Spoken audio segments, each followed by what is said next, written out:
असतो मा सद्गमय तमसो मा ज्योतिर्गमय मृत्योर्मामृतं गमय मा सद्गमय तमसो मा ज्योतिर्गमय मृत्योर्मामृतं गमय असतो मा सद्गमय तमसो मा ज्योतिर्गमय मृत्योर्मामृतं गमय ॐ शान्ति शान्ति शान्ति।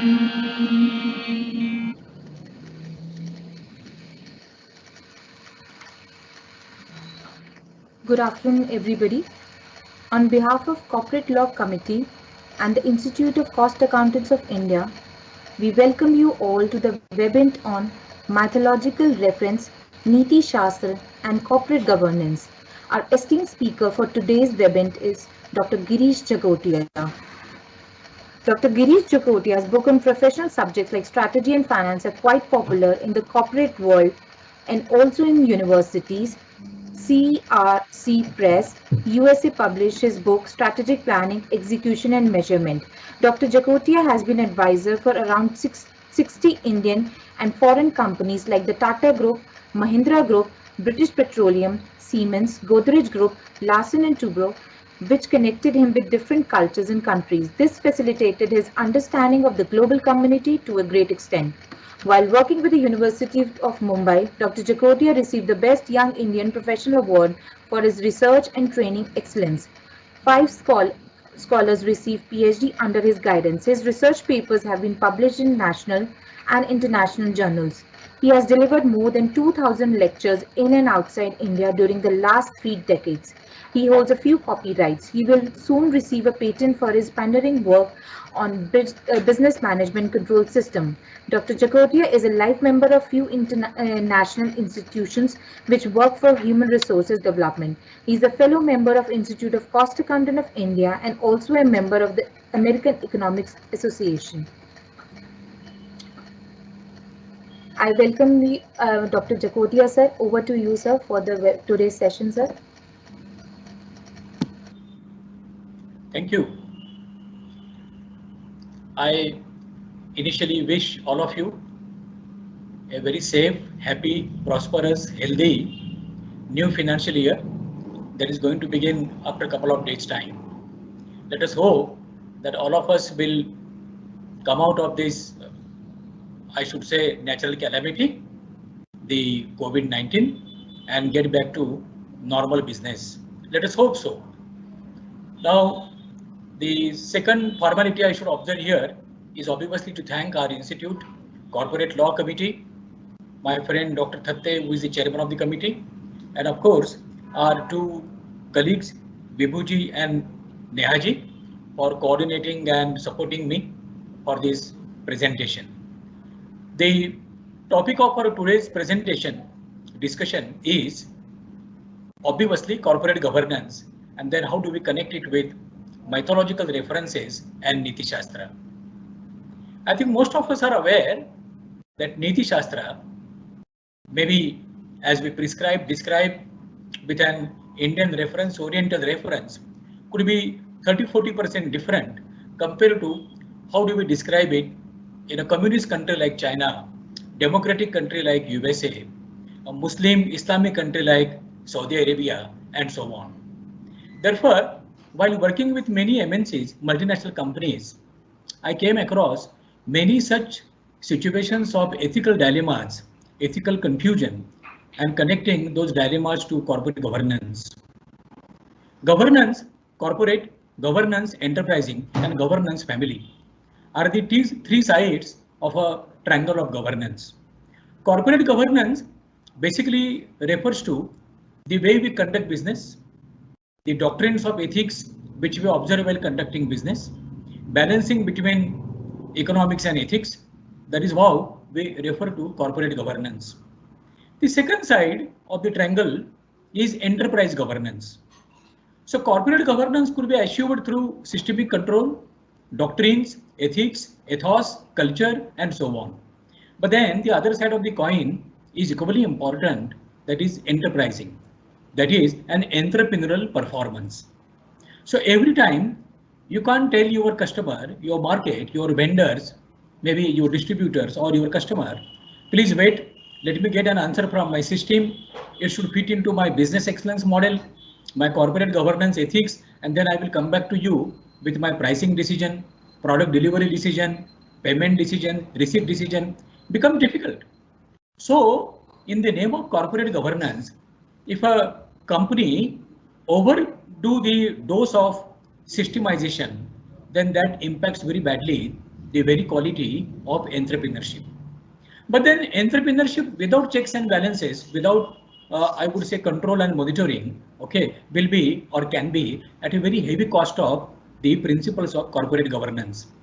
And in India specifically, where 85 to 86% of our corporates are owned by families, family promoters, there is a third side to the triangle, and that is family governance, family culture, family dogmas, family doctrines, and family ambitions.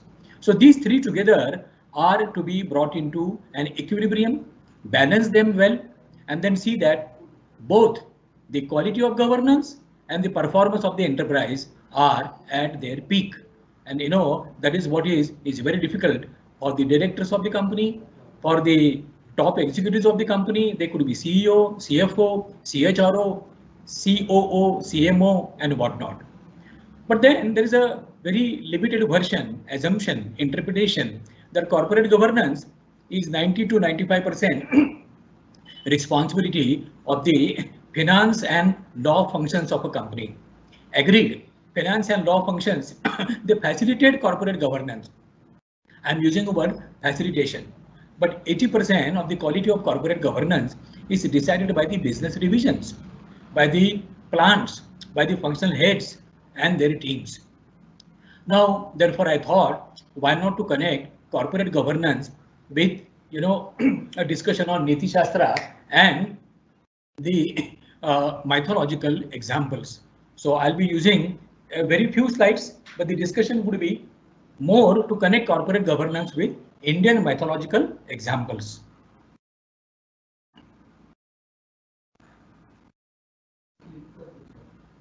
Slide. Sorry friends, please bear with me for a minute.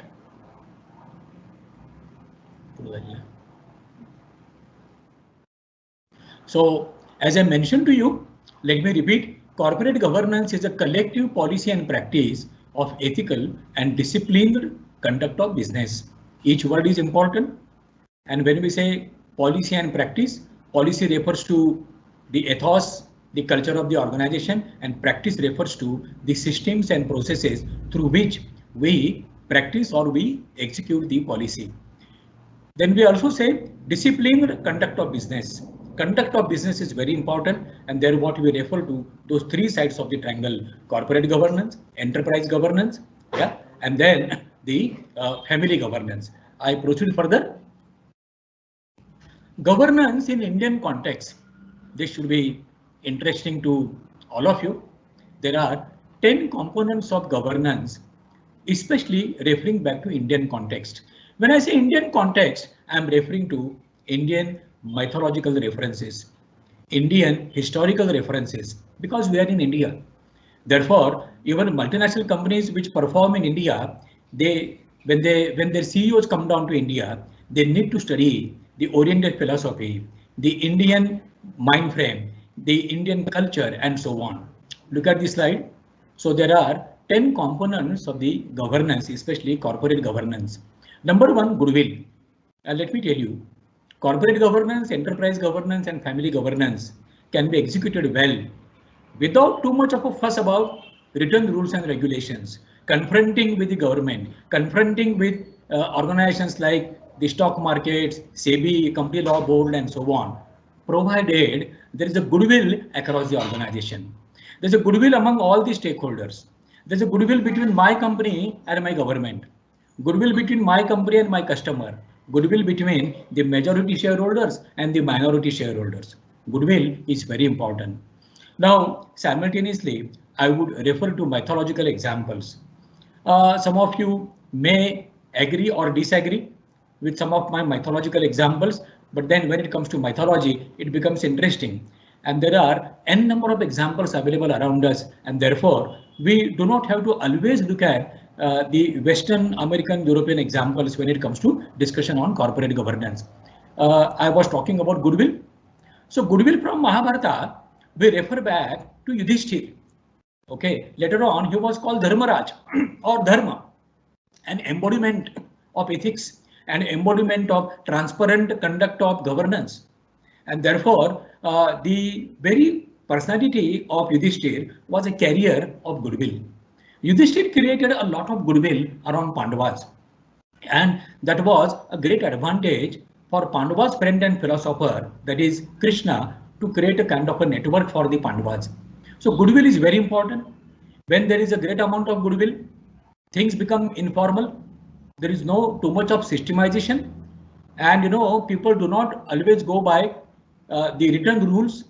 At the same time, they follow rules, they execute rules, and there is a 100% quality performance on the front of corporate governance if goodwill is there. Number two, optimality of purpose. What is the purpose of conducting business? I am referring to memorandum of association, and therefore I refer to the objective clause. Okay, what is the basic objective of conducting business? Is it making money? Is it giving back to the society? Is it contributing too much to the economy of the country? Is it shareholder value appreciation? So the top management will have to be very clear about those various dimensions of optimality of purpose. So optimality of purpose need not be only market share, need not be only top line and bottom line. It should be also customer delight. It should be protection to minority shareholders. It should be great amount of contribution, okay, directly and indirectly to the government's revenue. It should be, I should say, paying a good price to the vendors, good margin to the dealers, and ultimately serving the cause of the society. Number three, value appropriation. Now here, value doesn't mean value system, not values as such. When I talk about value appropriation, I am talking about customer delight. What the customer can pay for, what the customer is wanting, that is what I need to deliver. I need to deliver a quality product at a price the customer can pay for. And therefore, I need to appropriate value of my product.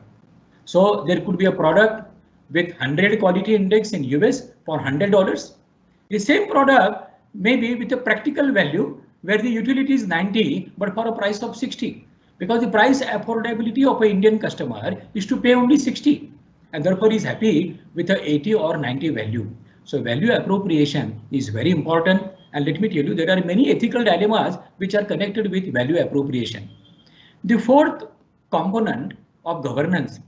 Now, before I proceed further, I think I should come back to value appropriation. So value appropriation is giving maximum value to the customer. The mythological example here is the second Pandav. The second senior Pandav, that is Mr. Bhim himself. Bhim always bothered about creating value for the innocent masses, innocent people. Bhim was always worried for, the very safety, security, the joy, maybe I would say the performance of the other four brothers. He was always worried about the quality of governance on one side, but on the other side, informally giving justice to the innocent. Now giving justice to innocent under value appropriation, okay, may conflict with the concept of goodwill, optimality of purpose. And therefore, mythologically, there were many such situations of conflict. I would say ideological conflict between Yudhishthir and Bhim. And every time it was a smart number 3 Pandav, okay, and that was Arjun who would come to their rescue with the very guidance and support available from their friend philosopher called Krishna. Number 4 is enlightened decisions. What does it mean? Is your decision well informed? Okay, is it well connected with optimality of purpose? Is it with a background of goodwill? Is it accepted by all the stakeholders? Okay, and therefore we call it enlightened decisions. Now, many a times we find in the board meetings that the independent directors, they have a different view. Executive directors have a systemic view of discipline, whereas the owner directors, the shareholder directors have some different ambitions, different expectations, and therefore not that every time practically an enlightened decision is possible. Now, what is the mythological example here of enlightened decisions?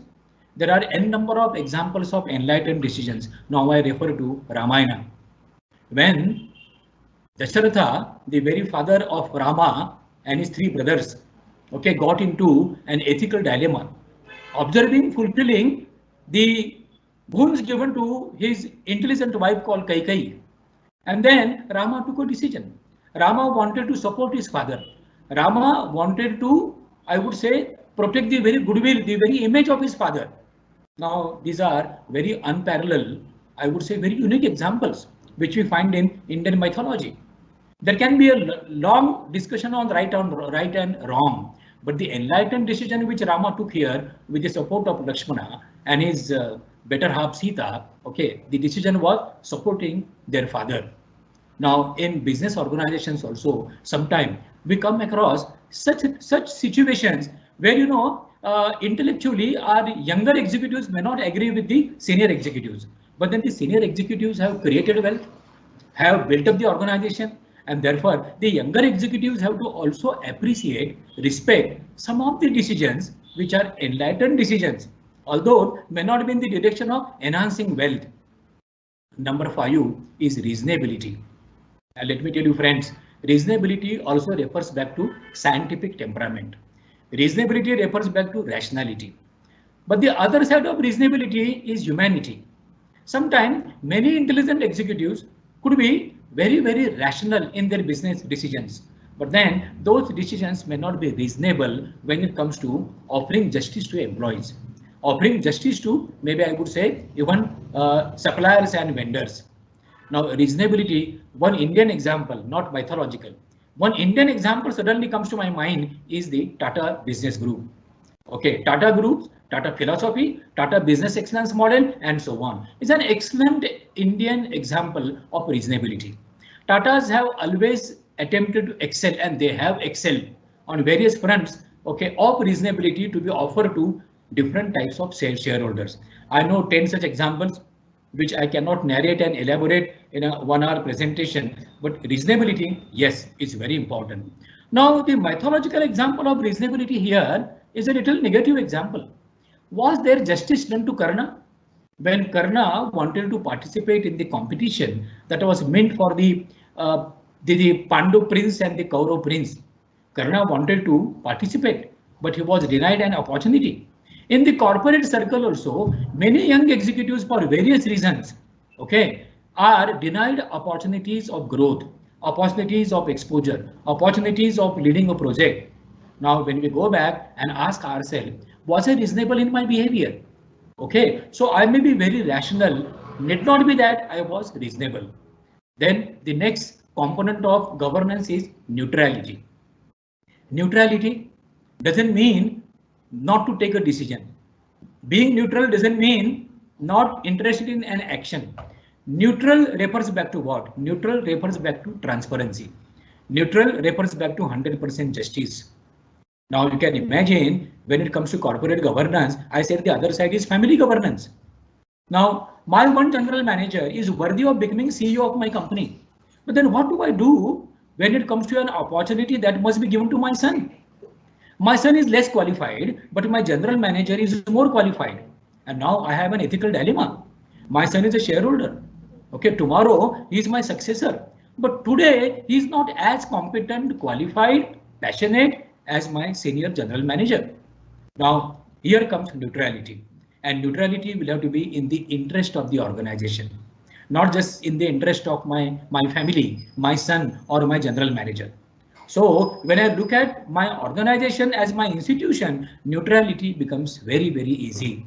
And here comes again a mythological example where the very powerful Bhishma, the grandfather of Pandavas and Kauravas, okay, was not neutral.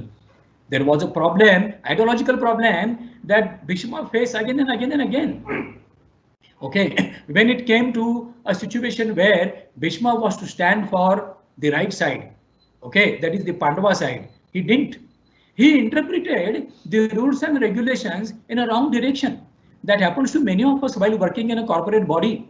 We do not interpret, okay, articles of association, the memorandum of association, the bylaws, okay, even the bylaws would serve the purpose of conducting business in a board meeting. We are not reasonably neutral, okay, and then there is no fairness that we can offer when we are offering justice to minority shareholders. Neutrality, therefore, is nothing but 100% transparency in my processes, sensitivity in conducting business, where I see that there is enough justice given to all stakeholders at the same time. Now, here I remember the book Equity by John Stuart Mill.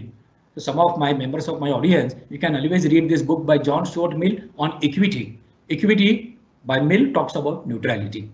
The next component, seventh component is governance. Of governance is action orientation, where I refer back to what? I refer back to enterprise governance, entrepreneurship. Is there enough action orientation? Or is it that some of my senior executives in the name of corporate governance are not action oriented? There are always such managers and executives. They take the unholy kind of a shelter and they refer back to what? Oh, I want to be always ethical. I want to follow systems. And therefore, they become indecisive. They do not take decisions on time. And then therefore, there is no action orientation. There is no result orientation. If there is no action orientation, there is no result orientation. And here comes again a mythological smartness. And none other than the example I must use here is of Krishna. Krishna always had a concept of result orientation, therefore action orientation. I will come back to Krishna after some time, but action orientation is very important. Neatness, discipline, neatness in presentation, neatness in communication, neatness in analysis. Okay, so sometimes your decision may not be very enlightened decision, but then is there enough neatness the way you present it? Is there enough neatness you share data with government authorities, shareholders, your bankers and so on? Neatness is very important. So you are result oriented. There are quite a few family ownerships I find that they are very aggressive, very innovative. Okay, they have business in their blood, but then 50% of them, if I make a very reasonable statement, there is a question mark about neatness. Neatness in behavior, neatness in presentation, neatness in analysis, neatness the way you conduct business, very important. Again, the example here, again from mythology, is of Mr. Vidur himself. I do not know how many of you have recently read Mahabharata or know Mr. Vidur from Mahabharata. Vidur was the prime minister in the Kaurav dynasty. Vidur was the uncle, I would say the step uncle of both Pandavas and Kauravas. Very knowledgeable. A guy who would believe in 100% quality of governance. And therefore, when it comes to neatness, the mythological example only can be of Mr. Vidur. But then Vidur lacked what? Action orientation.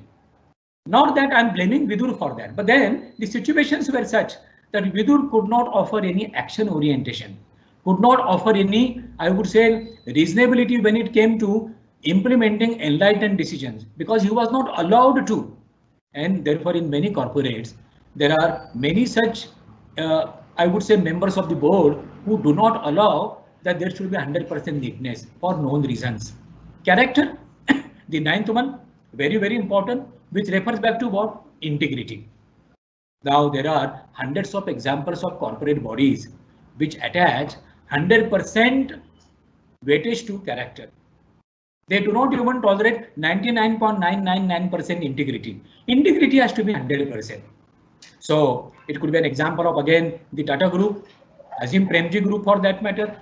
Okay, maybe even I would say some of the business groups which we look back to from, say, countries like Japan, South Korea, and so on. The problem here is when it comes to character, as I made a statement in the very beginning. Okay, defining character again goes back to Niti Shastra. So how do you define collective character of a society? When the British were ruling us here for 150 years, okay, was there a collective character of the British citizens? Okay, barring a few exceptions, not that the British really bothered about the way the way the East India Company was ruling here, and then it was transferred to the British government. So what happened to innocent Indians? The British collectively didn't bother. I am talking about collective character, individual character, organizational character, and character, if you ask me, is very important. It is the national character, the country character that also defines the attributes which collectively define the degree of quality of corporate governance. And then the last one is empowering people.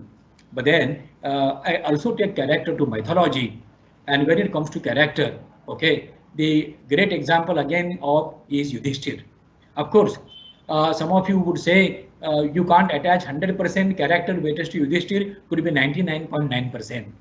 You remember during the 18 days Mahabharata war, okay, Krishna wanted to use some tactics, and therefore Narova Kunjarova. That was what the statement was made, because Pandavas had a strategy to kill Dronacharya on that very day. So Yudhishthir could be attributed with 99.999% character. Of course, there is always a concept of ethical flexibility here. I will refer that to after some time. And then the 10th component of corporate governance is empowering people. Do we empower people enough in our own organization, our subordinates, our colleagues? Okay, empowering women executives in the organization. Do we enough empower our suppliers, our vendors, our ancillaries? Do we empower our dealers, distributors? Do we empower in a different way our young executives? There are question marks. There are question marks. And many senior executives taking the shelter of corporate governance do not give enough freedom to their young subordinates. Of what? Implementing a new idea, conducting business in a different manner. Okay, there are 10, 20 reasons that people do not empower their subordinates enough. It is the feeling of insecurity. It is the possibility of incapability. I'm not as capable as my subordinate. My subordinate is an engineer from IIT, is an MBA from IIM, and perhaps he is also a rank holder of the ICAI Institute, and therefore he is much more qualified than me, is much more capable than me, and therefore I do not want to empower him. Why? Because I am his superior, he is my subordinate. So empowering people is difficult, but not impossible. Now, friend, these are the 10 contexts of governance, and therefore I attach some 10 examples, mythological examples, when it comes to empowering people. The example again is of Lord Krishna. Krishna empowered his son Pradyumna. Krishna empowered his nephew Abhimanyu. Krishna empowered his friend, his disciple, and his brother-in-law Arjuna. Krishna empowered Pandavas whenever Pandavas were there in a crisis situation. Krishna empowered, okay, his what you call commander, that was Satyaki. Krishna even empowered his spouses. He empowered his spouses like Rukmini, Satyabhama, and Jambuvanti. So empowering people, okay, the very mythological example again comes back to what? Krishna. I may not attach so much weightage to empowering people when it comes to, okay, the parallel of Krishna, that is Rama. Okay, so when it comes to character, neatness, when it comes to neutrality, when it comes to enlightened decisions, the example is of Rama. But when it comes to optimality of purpose, when it comes to goodwill, when it comes to, I would say, empowering people, action orientation, and so on, we suddenly remember Krishna. Now, friends, I go further. In our title of our discussion, there's a word called Niti Shastra. Okay, जैसे कि हमारे यहाँ नीति आयोग है. Now, when we talk about Niti Ayog, the meaning of the word नीति there is policy, strategy. कि भाई आपके business की नीति क्या है? But then behind every strategy, behind every policy, behind every नीति, okay, there is another नीति, the नीति that is connected to our character, the नीति that is connected to our ethical conduct of business. Sometimes, in a Hindi or Sanskrit language, we call someone, someone is very, very नीतिमान. महोदय बहुत नीतिमान है, बहुत नीति से चलते हैं. What does it mean? नीति शास्त्र is a set of moral doctrines which define the ethical behavior of individuals, societies, and nations. One tricky example comes to my mind. a city country called Singapore. So whenever we visit Singapore as tourists, we visit Singapore for business purpose, we visit Singapore, we visit South Korea, or for that matter, we visit Japan, okay, with a set notion here. And what is that? Oh, I'm visiting a country where Niti Shastra is executed to its fullest possible extent. Therefore, we admire Japanese, we admire South Koreans, we admire Singaporeans, okay, we admire Germans. Right, wrong, there could be exceptions, there could be a long debate here. I am talking about the face value assumption when it comes to Niti Shastra applied to nations.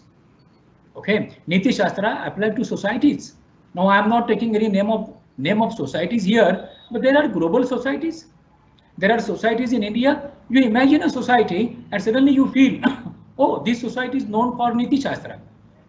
The other society is little down on Niti Shastra. Great in conducting business, earning profit, but when it comes to implementation of Niti Shastra, so and so society, oh, I don't admire.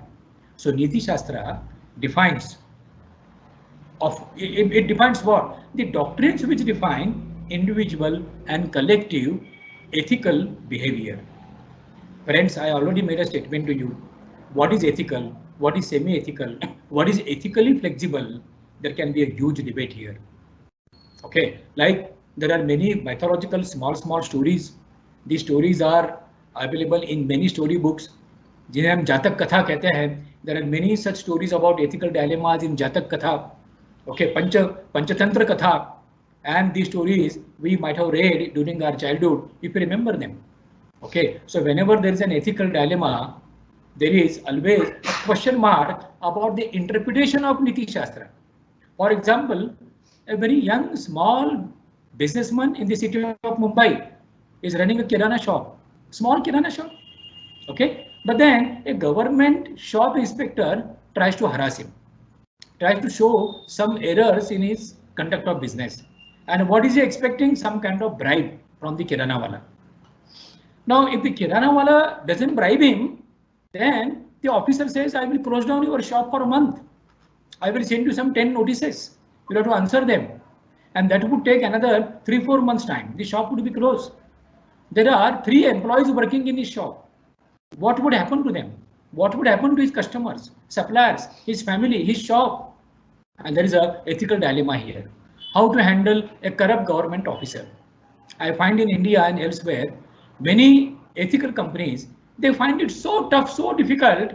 Okay, what? Managing government. So managing government also creates ethical dilemmas. Managing politicians, managing bureaucrats, ethical dilemmas.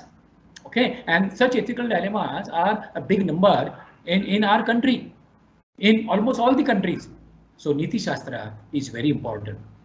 The business excellence model, business model, the do's and don'ts, the policy framework, all these components are based on an acceptable, well-defined Niti Shastra.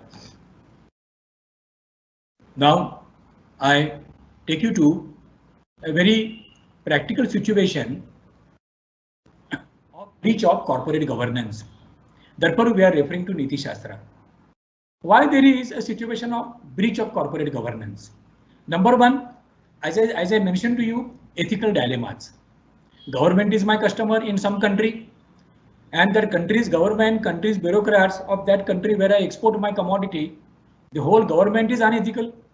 Either I have to stop exporting or I have to think about handling that ethical dilemma. Okay, number two, pressure of results. What globalization really gave us, okay, it was already there, but then under globalization, there have been quite a few opportunities, but opportunities also create pressure of results. So young executives, okay, they find a situation of breach of corporate governance, shortcuts. Why? Because pressure of results. Every quarter end, there's a pressure of volume, pressure of top line, bottom line, pressure of free cash flow, pressure of profitability, pressure of ROI, pressure of market share. क्या करेंगे हम? Pressure of results. So there is a temptation for breach of corporate governance. Greed is very visible. Is very visible on earth, not just in India but elsewhere also. So there are so many business houses and business families which are known for greed. and unlimited greed, okay, always creates a problem for governance, not just corporate governance, also for family governance. So 10 members in a family, okay, each one has got his or her greed, and therefore there is a problem in the family. We sorted out many such situations of family governance, okay, using tactically the components of Niti Shastra. Number 4, inefficient systemic control. What does it mean? Your market intelligence is bad, your systemic control is not good, and therefore some of your external business associates, they take you for granted. Some of your vendors are unethical, some of your dealers are unethical, some of your bankers are unethical, and here you tackling them requires a lot of data support. Okay, it has to be with a proactive approach. Proactive approach is a result of systemic control. You must get early warning signals, and all that doesn't happen, and therefore you suddenly come across, okay, an unexpected situation of ethical dilemma. Number 5, unreasonable laws. I already mentioned to you some 20 minutes back. Unreasonable laws. There was a well-known industrialist in our country. He is no more now. He made a statement about Indian business laws very openly. He said half of our laws are unreasonable and they are not practical, and therefore, I always got tempted to break them, change them, and so on. Now, his statement doesn't sound very well today when we talk to our younger generation. But then basically, do we revisit our laws? Are those laws unreasonable? In many of those countries which were governed by the East India Company or the British, okay, the English people, half of those laws continue even today. Some of those laws are really funny. I just got to know day before that there was some such law gifted to us by the Portuguese people, and some of those laws are still practiced in the state of Goa. So unreasonable laws also create a situation of breach of corporate governance. Corruption in government, let us now discuss about it. And number 7, unequal competition. Okay, unequal competition is a big dilemma for all SMEs, for all small entrepreneurs. You can imagine now a small startup or a small company coming to a very, very competitive market where there are big sharks performing in the market. Together they enjoy 80% of market share, and I am entering into that market. I am very ambitious. And those big sharks, big companies, they simply attempt to crush me with their money power, muscle power, with their what you call lobbying power, their political connects. Unequal competition. Now, when there is an unequal competition, there is always a situation of breach of corporate governance. But then friends, breach of corporate governance is there, ethical dilemmas there, unequal competition is there, but then there are always possibilities of we finding practically possible innovative solutions. And therefore, I now take you further. As I mentioned to you, the mythological reference largely goes back to Krishna. I am not referring to Krishna as a Hindu here. I am not referring to Krishna as a god here, as an incarnation of Lord Vishnu. That is what many Hindus believe. I am just referring to Krishna as a great performer, okay, as a great policy maker.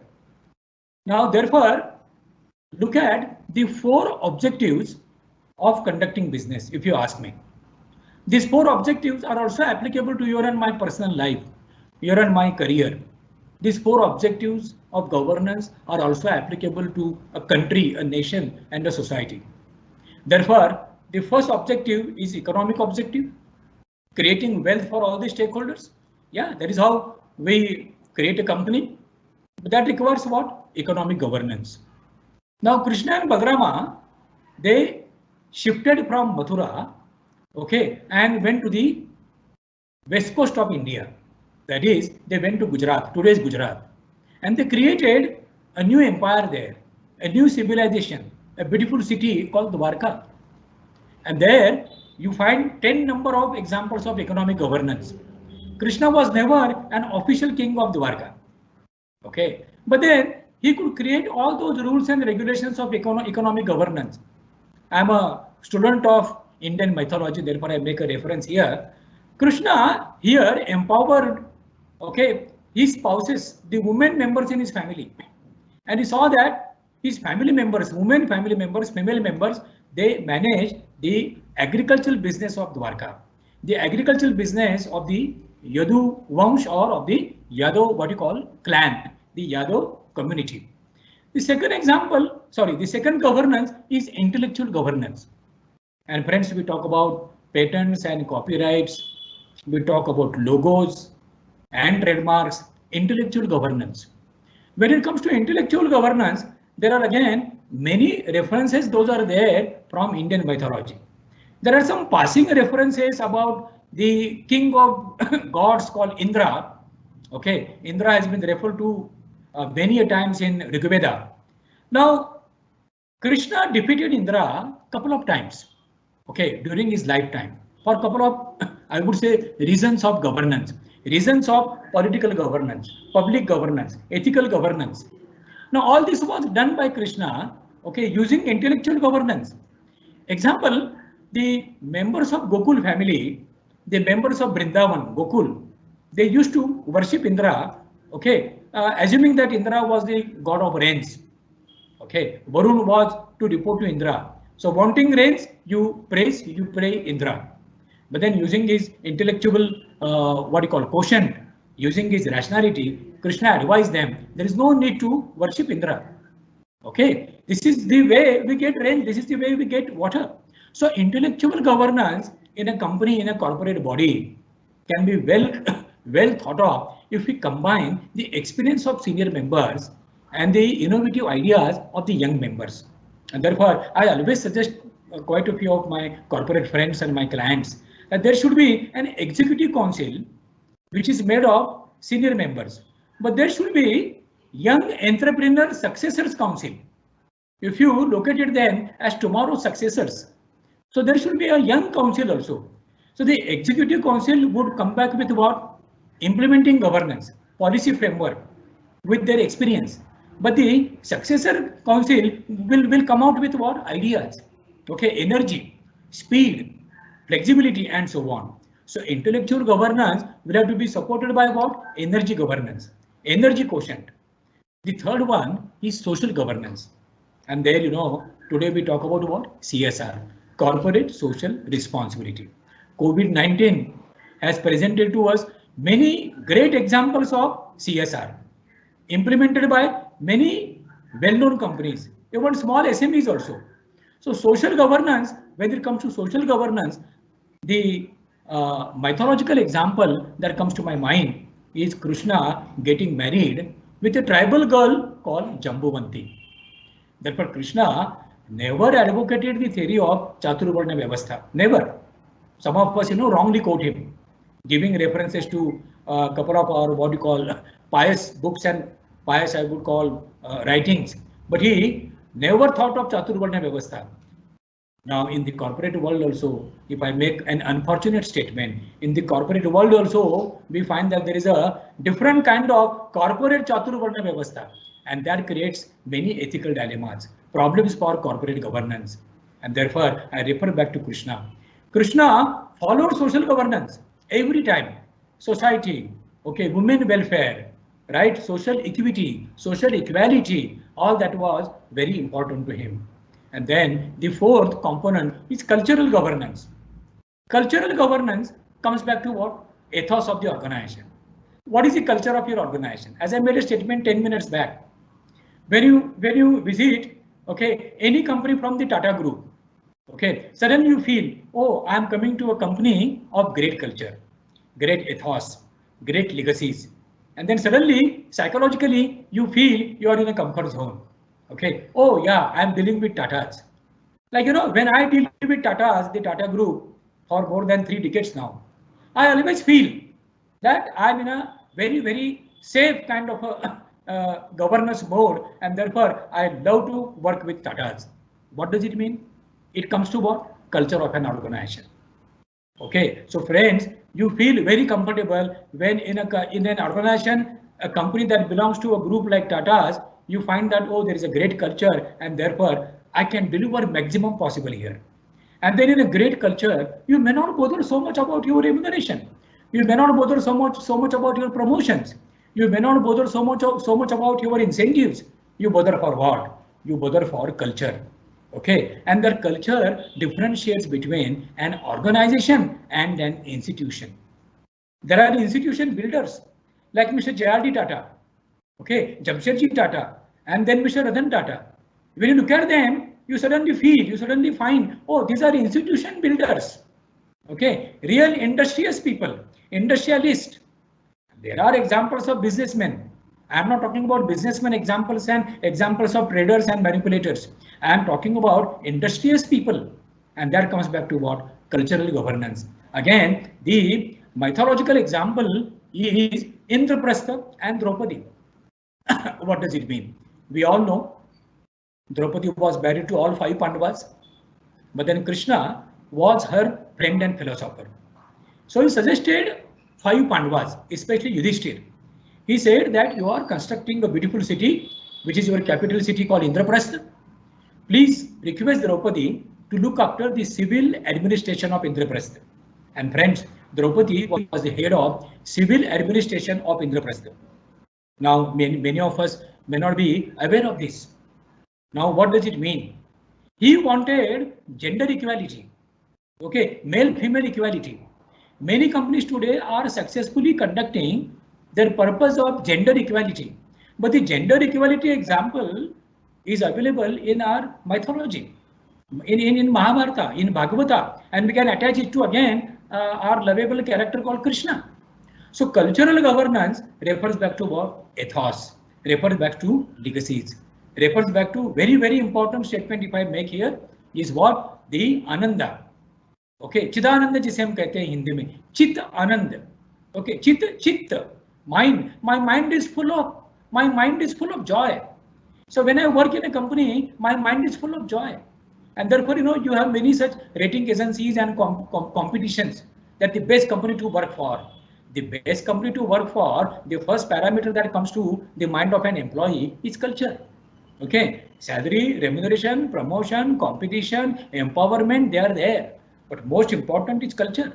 So friends, Krishna's governance, if at all we refer back to, of course I am using this opportunity just to suggest to you, you may refer to my book available on Amazon, Krishna Niti. Please don't misunderstand me that I am promoting my book, but it can be a good reading. Krishna Niti, it's available in English, Hindi, Marathi, and you can just get it from Amazon, Krishna Niti. Now friends, I take you to the last part of my discussion, and that is, what was Krishna's approach to ethical dilemma? Okay, Krishna चतुर थे, Krishna विद्वान थे, Krishna होशियार थे. Krishna was a great warrior, Krishna was an intelligent guy, but what was very important was Krishna was very smart. Okay, so you are an intelligent executive is not enough today. Are you smart enough? Do you create a network of people? Can you manage emotions of people? Therefore, Krishna was also called चित्त चोर. Okay, जो लोगों के मन को जीतता है, लोगों के मन की चोरी करता है, लोगों के मन पे राज करता है. That comes back to what? Leadership by influence. You ask a question to yourself in your consulting firm, in your company, in your department, in your division. Is your leadership okay illustrated by an example of leadership by influence? Now, Krishna was an example of leadership by influence. So was the example of Chhatrapati Shivaji from Maharashtra. So was the example of Abraham Lincoln from USA. You have many such examples. Okay. Now, Krishna's approach to ethical dilemma was what? It was a 4-direction solution to ethical dilemmas. Number 1 was innovation. If at all I talk to you, I also love innovation. My wife also loves innovation. In our consulting firm, we got a couple of copyrights and a patent for our work on innovation. Okay, so when it comes to quality of governance, okay, governance comes back to a situation of ethical dilemma, to be or not to be. There you find a different solution if at all there is a what you call innovative mind. Innovation. What is innovation? An improved version of the present solution, slightly different. And Krishna was a great innovator. Abraham Lincoln was an innovator. There was a social crisis in America between the North Americans and the South Americans on the issue of the slavery of the Negroes, the African Negroes. Okay, and Abraham Lincoln really wanted to wipe it out. But then there was a problem. But Abraham Lincoln used not many small quantum of innovations and he sorted out the situation. Therefore, Abraham Lincoln is remembered even today. So when it comes to innovation, do you have an alternate answer solution to a situation? Can you think about that? Okay. Second solution or the approach to ethical dilemma, Krishna's alternate interpretation of law. But then I should give you example of innovation first. Sorry, I forgot. What was Krishna's innovation? Okay. Now, when it comes to innovation, there are 10 examples available from Krishna's life and mission, Krishna's philosophy, and many such solutions. There was a situation. The situation was whether all 5 Pandavas should marry Draupadi or not. Okay, there was a situation of an ethical dilemma, ethical interpretation. Kunti declared something and 5 Pandavas were to execute any statement that was made by their mother. There was an interpretation and that interpretation was now all 5 Pandavas to marry Draupadi. Krishna was there. He handled the situation beautifully. It was a very delicate situation. In India, Indian subcontinent, we have many such examples of matriarchal kind of management, Matru Sattaka Paddhati, rule of a mother, rule of a lady. Okay, almost quite a few parts of Indian subcontinent were known for matriarchal kind of a culture. Okay, in a matriarchal culture, a woman would marry 3, 4, 5 men. Okay, that was a culture, that was a possibility. Okay, and that was what Krishna used. And then Krishna also gave a dose of what you call strategic solution. All 5 Pandavas should be together against the mighty Kauravas. And this was a situation of crisis, ethical crisis, and there was innovation. Number 2, alternate interpretation of law. Alternate interpretation of law. Of course, many Indian tax practitioners, I would say so, are known for alternate interpretation of law. Okay, we Indians are known intellectually, innovatively, we are very smart, that we interpret the spirit of law, we interpret the letter of law, we interpret the practice of law, all these 3 into different directions. Okay, coming back to what? My convenience, alternate interpretation of law. Okay, now in the name of humanity, let us agree, let us admit that law is for you and me. But then humanity is above law. Law is important, but law should not be at the cost of humanity. Alternate interpretation of law. What is the latest international example, international political example?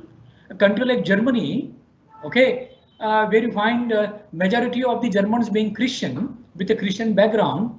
Couple of political parties in Germany are with a Christian philosophy, but then an advanced country known for discipline, but it accepted many political Muslim migrants from the Muslim countries, a country called Germany. Okay, so then that time their prime minister, a lady, interpreted the law in the name of humanity. Now, alternate interpretation of law was done by Krishna many a times. This is how is the responsibility of the CEO or the CMD of a company. That there is a law, there is corporate governance, but in a situation of crisis where you have to interpret the laws governing governance differently, especially for a company which is multinational conducting business in a country called say Ethiopia or in a country say Zambia. Now, how do you interpret law? Now, here again, you are to find a solution and example from Krishna's life and mission. Alternate interpretation of law. Now, what does it mean? There was a situation, where Arjuna insulted his elder brother Yudhishthir. He insulted elder brother Yudhishthir. And there was a law, there was a rule like Articles of Association that the 4 younger brothers of Yudhishthir, they should never insult their what you call the eldest brother called Yudhishthir. So Yudhishthir was frustrated, was down, the war was on. Now alternate interpretation of law. Okay, there was a possibility, there was an interpretation that Arjuna insulted Yudhishthir, therefore Arjuna should end his life. Okay, there was a fatal punishment. अब ये कैसे हो सकता है भैया? No, fatal punishment, Arjuna should end his life. Krishna came to the rescue. And what Krishna said? Krishna said that Arjuna should criticize himself, self-criticism, self-abuse. Arjuna should abuse himself. Okay, and that should be the punishment for Arjuna. So Arjuna abused himself for half an hour. And then Krishna said, Arjuna has abused himself, he has criticized himself. Now self-abusing is equal to a kind of a fatal punishment for a great warrior called Arjuna. That is how we need to sometimes interpret law alternatively, looking at the culture, looking at a bigger picture, looking at a long-term purpose, looking at the advantage to minority shareholders, looking at customer delight. There are situations. Number 3, new rules. New rules. Okay, so Krishna approached ethical dilemmas with new rules also. And what can be a great example of new rules? It comes back to what? Gender equality. The world today, the corporate world today is talking about gender equality. But funnily, surprisingly, in the entire political history of USA, we haven't seen any female president of USA so far. Whereas we could see a female prime minister of Pakistan, a female prime minister of Bangladesh, which is still there in Bangladesh. We also had a female prime minister here. We had quite a few female state chief ministers also. What does it mean? Probably we Oriental people, we Eastern people, perhaps can give a couple of such rules which can create a situation of gender equality. Krishna created many such rules. One rule he created for Dwarka. And what was that? Which comes back to, which can be connected to today's patents. Today we say with international rules and regulations that a patent will have 20 years life. Process patent or product patent. After 20 years, the patented process or patented product would be open to all. Okay, so there are various such exemptions, solutions available. Krishna also made a new rule that having made enough wealth from some such research, if there was enough wealth made, then that research, that patent should be handed over to the government. Let the government use it for what? Public welfare. Now you can ask a question here. How many Indian companies today which own quite a few patents, or I would say government licenses, government contracts, after making huge wealth and becoming number 1 or number 2 in the list of many wealthy individuals, how many such individual businessmen, maybe I would say corporate bodies, would come back to this kind of a situation? Oh, we made enough wealth, shareholder value appreciation is done enough. Now we want to give opportunity to the newcomers, and therefore we stop here. Not possible. But then a rule has to be made. So the USA made a rule called competition law. We also have a competition law. But then it again comes back to what? Interpretation of the law. Furthermore, execution of the law. Number 4, new ethos, new legacies, new, I would say, corridors of legacies, new corridors of culture, a totally new culture. Can we create a new culture? Again, what is Krishna's example here? I already shared with you, and that was about, okay, not giving undue respect to characters called Bhishma, characters called Dronacharya, characters called Indra, character called Kamsa, or even for that matter Jarasandha. These are all great warriors during Krishna's days. But for Krishna, what was more important was not the performance of an individual. Okay, the warring technology that was possessed by Dronacharya and Bhishma, that was not important. What was important was ethos, ethics, justice. Okay, so your competence, your intellectual quotient, your energy quotient, your what you call entrepreneurial quotient are important. Okay, but are they based on social quotient? Do they create a situation of offering social justice to say the innocent people? That comes back to new ethos.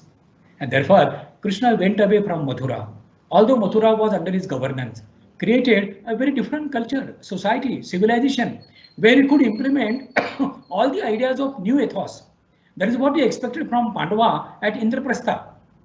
Okay, and therefore, whenever an organization, a company creates new ethos, it automatically gets in the mode of market leadership. So you don't have to have only market volume and market share to be market leader. You don't have to bother too much about bottom line. You need to, but not too much. You can be market leader, okay, by coming out with what? New ethos, a very different kind of business excellence model, a different kind of business model, which takes care of the interest of all stakeholders with equity, equality. So this was Krishna's approach to his ethical dilemmas. So friends, I now come to the very conclusion, the very conclusive part of my discussion here. We look at mythological examples, we refer to corporate governance, and we also refer to Niti Shastra. My request to all of you, my very humble request to all of you, refer back to Niti Shastra. The religion that you follow, refer back to the religion that you follow, because religion indirectly, directly, implicitly, explicitly impacts our corporate governance, impacts our business behavior. Let us accept it honestly. And therefore, when you go back from my session, please revisit your religion, revisit your what you call spiritual doctrines, your religious doctrines, analyze them, and then you connect them with those various concepts, various components of corporate governance. Then question yourself, was not I enough neutral while taking so and so decision? Was that there was some influence of some component of my religion in my corporate behavior, and therefore I was not 100% neutral? You raise a question to yourself. And when we raise such questions, it is self-audit, it is self-assessment, and that alone would improve the quality of the triangle, the quality of corporate governance, the quality of enterprise governance, and the quality of family governance. Many business families come to us with their family governance dilemmas. Okay, and then one chairman from a South India based business group, a big group of 7-8 businesses, chairman, the eldest brother. Okay, he came to me and he said, Dr. Jakhotia, I am in a family dilemma. The eldest brother, chairman of the group, he says to me that my son is average, but my 2 nephews are very smart. They're far more better than my son. Okay, but my son is insisting that he wants to be my successor. He wants to be the next chairman. When I know surely that my nephews can create bigger, better wealth. My nephews are much more better than my son in terms of following governance, corporate governance. What do? I simply gave him an answer. I said, you ask your inner soul. Okay, you ask your heart. Combine that with your brain. So combine reasonability, transparency, okay, all that, and then take a decision. And what is that? I am just referring to the Rotary International, the Rotary Club philosophy. They always have those 4 questions. And one question which is most important there, is it in the interest of all? Is it in the interest of all? This is what John Stuart Mill raises a question in his book on equity. Is it in the interest of all? When we say all the stakeholders. If we raise this question, answers are ample, and then Niti Shastra becomes easy. So friends, I close my presentation here. Once again, I thank you for your patient listening. I also thank on my behalf and your behalf, our corporate law committee, our colleagues who supported us in the conduct of this session, and I look forward to some such session again, okay, in near future. Thank you very much. If you have any questions, if you have any opinions to be expressed, you can note down my WhatsApp number. It is 98200621116. My WhatsApp number 98200621116. Okay, and as I suggested to you, you can read my book Krishna Niti, available on Amazon, and it gives you a lot more discussion with many more illustrations and examples. Okay, so thank you very much. If you have any question, any query, any dispute, any disagreement, if you disagree with some of my thoughts, my ideas, welcome. Why? Because there has to be a dialogue. So you can always WhatsApp me your opinions, your questions. My email address is also very simple. It is my first name Girish, G-I-R-I-S-H, Girish Jakhotia, my surname J-A-K-H-O-T-I-Y-A. So Girish Jakhotia @gmail.com. You can always write to me. Thank you very much. Thank you, our institute. Thank you so much, sir. It was a wonderful session. thoroughly enjoyed, and it was very enlightening. And we have received a lot of members and students. They have written it is a wonderful session, and it was a very enlightening session, and they really enjoyed it, and very wonderful experience listening to your explanation on the topic, and which is a very relevant topic in today's scenario, which is like when there is a need of corporate governance and ethics in today's world. So, and combining it with the mythology, it has become a profound topic, and it is a complete topic which is very well, which is a need of the hour to understand what is required in today's world. So, sir, I thank you on behalf of Corporate Law Committee and an institute, and I will just hand over and ask my colleague, Ms. Vibhu Agarwal, to give a vote of thanks.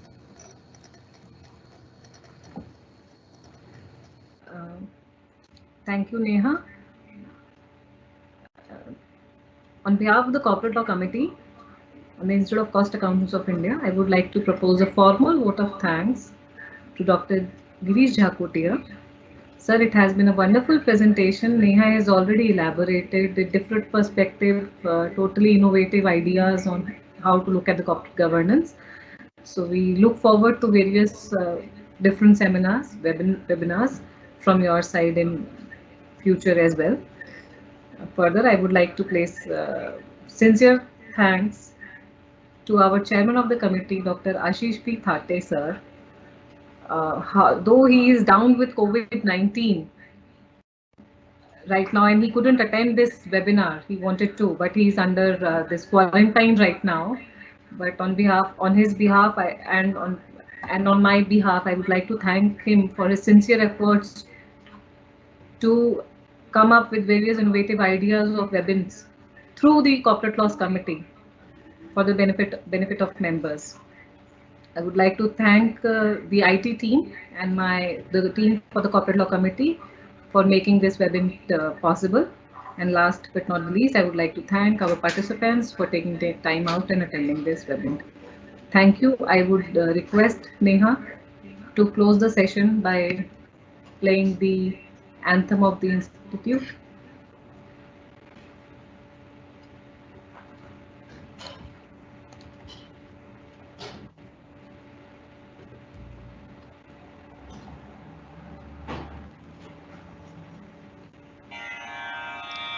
असतो मा सद्गमया तमसो मा ज्योतिर्गमया मृत्युर्मामृतं गमया मा सद्गमया तमसो मा ज्योतिर्गमया मृत्युर्मामृतं गमया असतो मा सद्गमया तमसो मा ज्योतिर्गमया मृत्युर्मामृतं गमया ॐ शान्ति